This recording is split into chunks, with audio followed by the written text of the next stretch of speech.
Hello, magandang araw po sa inyo mga parts. Meron po tayong ibabahagi ngayon. Ayan mga parts, yung isang rice cooker. Ang problema po nito mga parts, yung rice cooker po na to. Pagka po ito nilagay po ito sa cook, kusa po siyang nagwa-warm pagka po nilagay sa cook. Ito, kusa pong lumilipat yung indicator light sa warm. Ayan, at hindi po nakakaluto yung ating sinaing. Ito, naihilaw po. Kasi nga, ang problema mga parts, lumilipat po agad ito sa warm. Pagka po ito pinindot dito. So, ang nangyari po dito sa rice cooker na to, pinalitan na po ito ng thermostat limiter. Ito, yung ating magnetic, mga parts, magnetic. Ang tawag dyan, magnetic temperature. Ayan. So, mga parts, ngayon, ang gagawin po natin, aayusin po natin yan.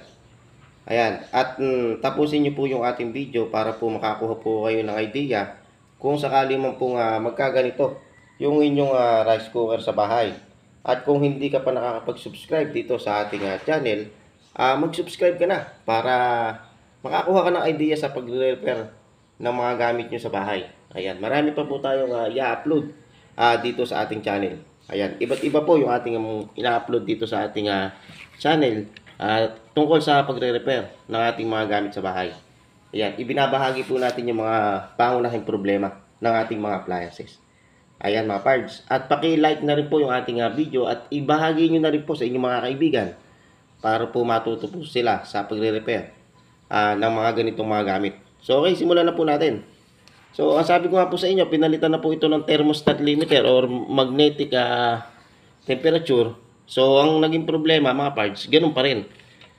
Pagka po siya nag-cook sa una, bigla po siyang mga ilang minuto, lilipat po siya sa warm. Hindi pa po niya napapakulo itong sinaing na to, itong bigas na to na may tubig, nakalipat na po siya sa warm. Kaya, yan. Tara, simulan na po natin mga parts yung ating pagto-troubleshoot dito sa ating rice cooker. Ito mga parts yung ating rice cooker na ito troubleshoot. Gagamit po tayo ng analog multimeter. Iseset po natin to sa times 10 or x10. So ito mga parts yung plug ng ating rice cooker. Yung ating dalawang test probe ng ating multimeter. Ilalagay lamang po natin dito. So ayan mga parts. So, kapansin-pansin nyo po mga parts, meron po tayong nakukuhang resistance.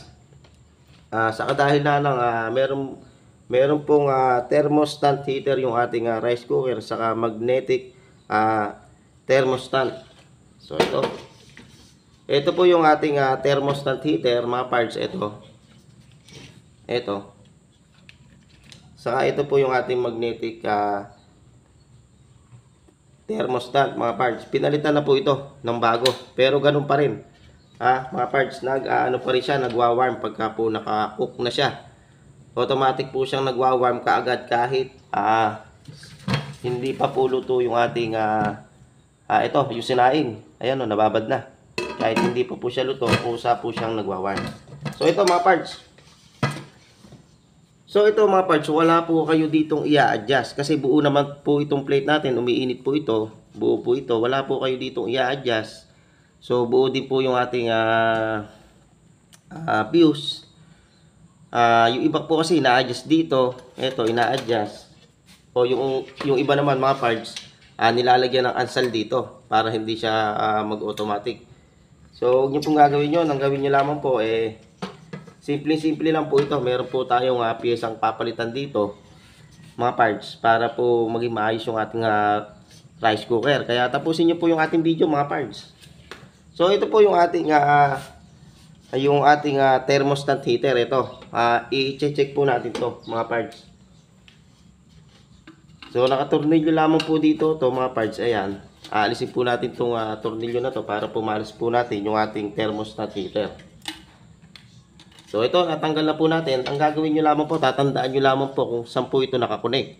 Kung baguhan lamang po kayo sa pagbabaklas or nag-DIY kayo, yun po yung inyong wag kakalimutan kung saan po nakakonek itong babaklasin po natin. Or kaya mas maganda, para hindi nyo po makalimutan, picturean nyo po. So okay, tatanggalin na po natin to. Itong ating thermostat heater. Dahil ito po, i-check po natin.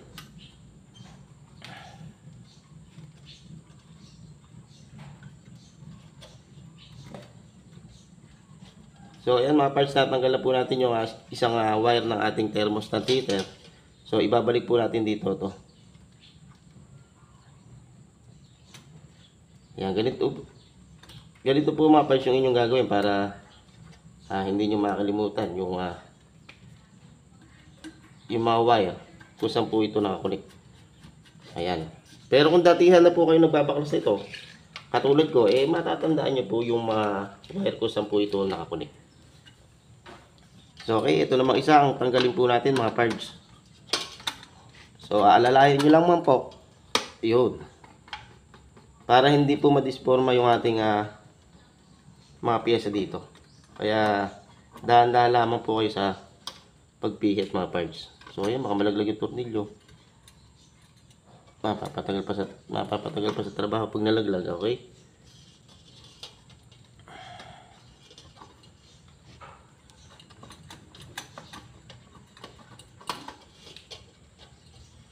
So ayan mga parts, natanggal na po natin yung ating thermostat heater. Ito. So ang gagawin po natin, i-check po natin to ng ating analog multimeter. Nakaset po ulit tayo sa times 10.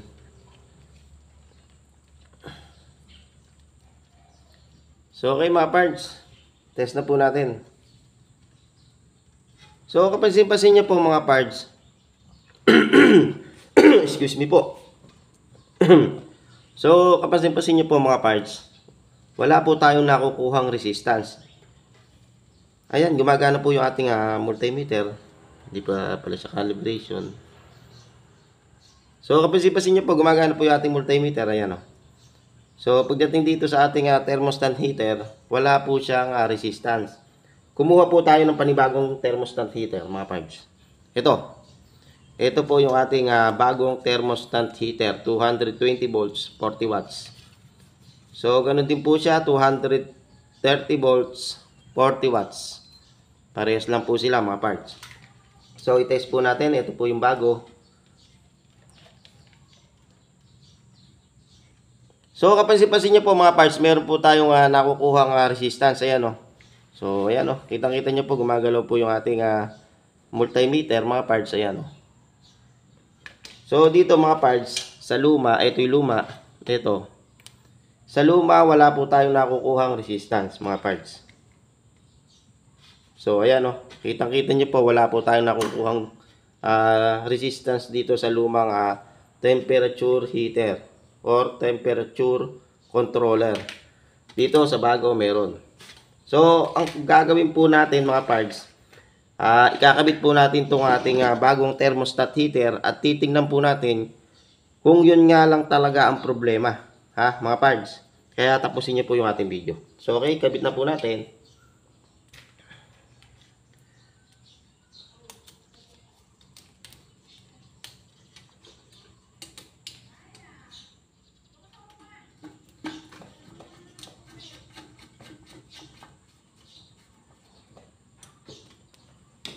So ayan mga parts, nakakabit ko na po. Sabi ko nga po sa inyo, dapat tinandaan nyo kung sa inyo po kinabit yung ating dalawang wire na yan.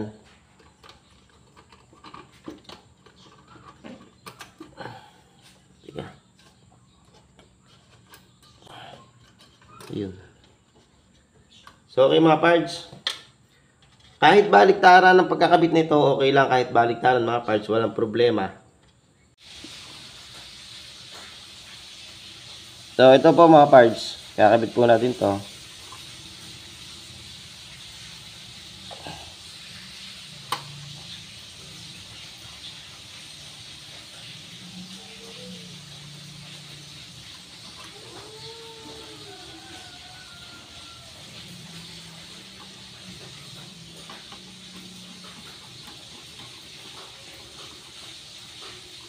So alalay lang po mga parts sa paghihigpit po nito mga parts. Ay, alalay lang po kayo. So yan, ngayon itong isang wire na to, dito naman po siya.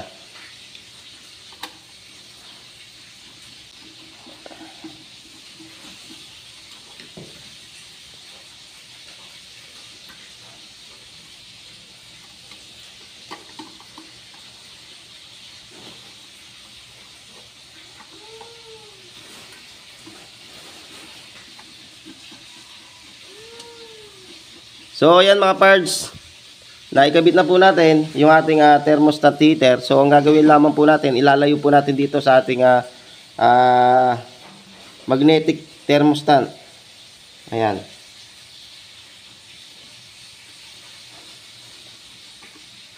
So ganyan. So ibaba lamang po natin ang bagya. Ayan. So okay. So takpan na po natin mga parts at testingin na po natin yung ating sinaing ito mga parts. Yan ito. Testingin na po natin kung tama po yung ating ginawa at kung yun nga lang talaga yung problema. Ayan po mga parts, naikabit na po natin yung cover ngayon. Uy. Wag po natin kakalimutan mag-test kung ito po may ground. So tingnan po natin kung may ground.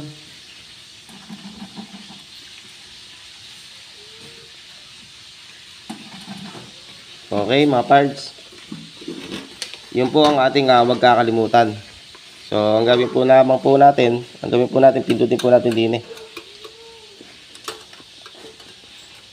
So ayan, nakapindot. Check po tayo kung may ground. So wala. Pindot. So wala. Wala po siyang ground. I-check na po natin. Test na natin mga parts. So pindutin muna natin. Ayun. So i-plug in na po natin mga parts. So ayan mga parts.